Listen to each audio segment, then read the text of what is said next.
We are at the one-year anniversary, and again, we talked about the furniture loss here, but that was very minor considered to what happened in the rest of town. So we go ahead and hear what's going on with the 10 Mile River and the things that were taking place right now. Good evening, Mark Hollowell, Director of Public Works. There are actually two projects going on right now. One is funded through a earmark grant that was pushed through FEMA. That's actually a study, what I call phase 2, looking at the area upstream of Orange Street along the 10 Mile River, basically between Orange Street and Dexter, the two ponds that are on either side of Fisher Street, and that area, and looking at a long-term project to potentially dredge those and recreate those as wetlands. That's going through a long process right now. We're going to be putting out a survey for residents on Wednesday. We have a dedicated webpage for it, which we'll be promoting on our webpage. And that's a couple-of-year process, just so people know. That's about $500,000 of study and investigation, and there's a lot of work that goes in.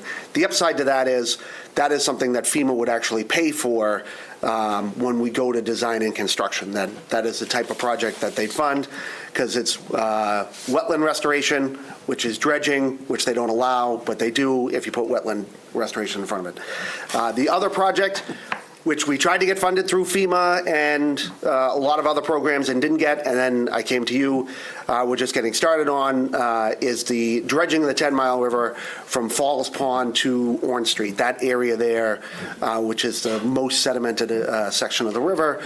Right now, we're working with our engineers to revisit all the different permitting that we have to go through. We did meet with Mass DOT, DEP, the MEPA people, who are the state permitting, and they did discuss with us that they were hoping to tag those two projects together into one big project, which MEPA likes to do. We're trying to keep them apart so I can get this done in the next year.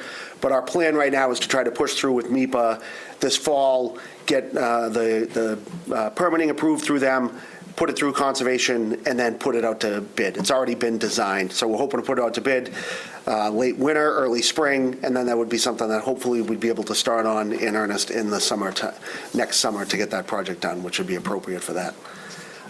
So with that, I've also been emailing back with Tyler, the conservation agent, to talk about, while those projects are going on, possibly doing some upstream projects internally, possibly in the winter, where we go in and we clear brush. We just got a new machine head that, if we can get in close enough, we can mulch a lot of that, a lot of the trees and stuff that are growing out of those walls, and kind of just give back some storage capacity along that run. So in all, this is going to take several years to complete, but we're hoping to get the first phase started next summer and just continue along with an annual project moving forward.